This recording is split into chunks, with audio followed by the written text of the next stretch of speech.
I'm Ayla. I want to share a true experience that happened to me several times when I was a kid. I was around 8 years old, and my sister was 10. I grew up in a rough neighborhood where crime was almost a daily occurrence, and it wasn't unusual to see police in the area.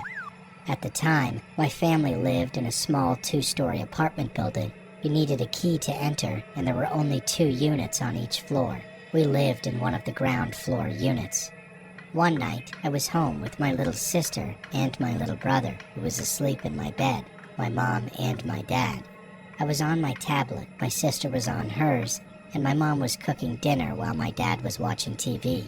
Everything felt normal until we suddenly heard glass shatter from the main entrance downstairs. It was loud enough for my entire family to hear. Everyone froze, and then yelling erupted outside. Moments later, someone began pounding violently on our door. My parents rushed in and told us to stay quiet and go to the kitchen. As my mom hurried us to safety, I caught a glimpse of our bedroom window and froze. It was wide open, and 2 to 4 men were staring right at us through it. The window didn't have a lock, which made it easy for them to try and get in. My sister and I screamed and grabbed our little brother, who was still half asleep. When I looked back, I saw the men struggling to climb through, but thankfully, our bunk bed was pressed against the window, blocking their way and buying us precious seconds. While we huddled in the living room, shaking with fear, my sister managed to call the police. It felt like forever before they arrived. Later, we found out there had been 5 men in total.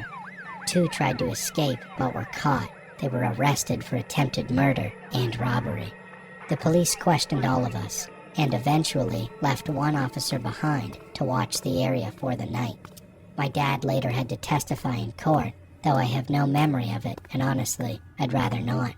Because of the trauma, my sister and I went to therapy for a while. To this day, I still don't know why we were targeted. Plenty of other families lived in that building. From what we later learned, the men have since been released, which is one of the reasons we moved in 2019. Since then, the apartment complex had replaced all the doors with shatterproof glass and added key or passcode access only for residents.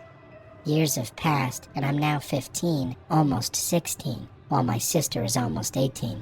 I still visit that building sometimes, but that night remains crystal clear in my mind.